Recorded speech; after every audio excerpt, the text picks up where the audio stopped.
Isa sa ingredients ng iniinom nating tea ay etong cloves. Kaya naman etong cloves ang itetest natin ngayon sa ating blood sugar. Dito sa isang basong bagong kulong tubig, maglalagay lang tayo ng 3 pirasong cloves.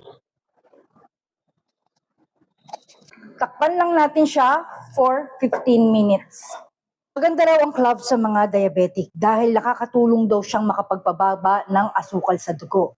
Pinagaganda rin niya ang gawa ng insulin. Nakakatulong din daw ang cloves sa pagpapabagal ng pagpasok ng asukal mula sa pagkain. Bago natin inumin ito, i-check na muna natin ang baseline ng ating blood sugar.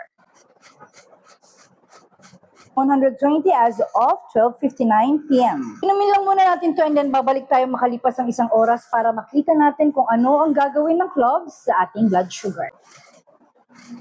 Lasang champoy. 1 oras na ang nakalipas, i-check na natin kung ano ang ginawa ng cloves sa ating blood sugar. Wow, ang baba!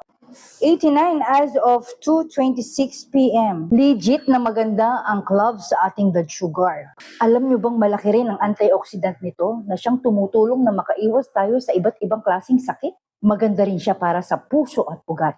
Kung ikaw naman ay bad breath o di kaya naman ay masakit ang ngipin, maganda rin ang cloves. Napakagandang pantulong din ito para sa ating atay at tiyan, lalong-lalo na sa mga may ulcer. Siya nga naman napakalaking tulong ng cloves para mapababa ang ating mga bad cholesterol at triglyceride. Malaki ang naitutulong ng cloves para sa mga taong diabetic, high blood, may sakit sa puso, at sa mga taong gustong makaiwas sa sakit. Para kanino naman ito bawal? Bawal ito sa mga taong umabot na ng operasyon o may sakit sa dugo. Bawal! Dahil nagpapababa ito ng pamumuo ng dugo, baka dumugo ng sobra. Bawal na bawal din to sa mga buntis at nagpapa-breastfeed.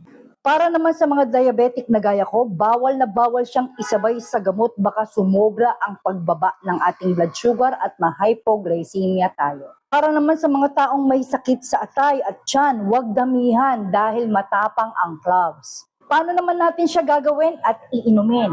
2 at huwag hihigit sa 3 pirasong cloves ang ilalagay sa isang basong bagong kulong tubig. Hayaan mo lang siyang nakababad ng 15 minuto. Pwedeng inumin ng bago o pagkatapos kumain.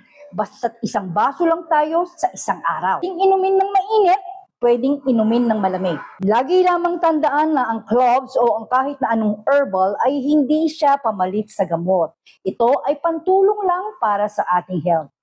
That will be all for my today's journey. See you all tomorrow for my tomorrow's journey. Bye!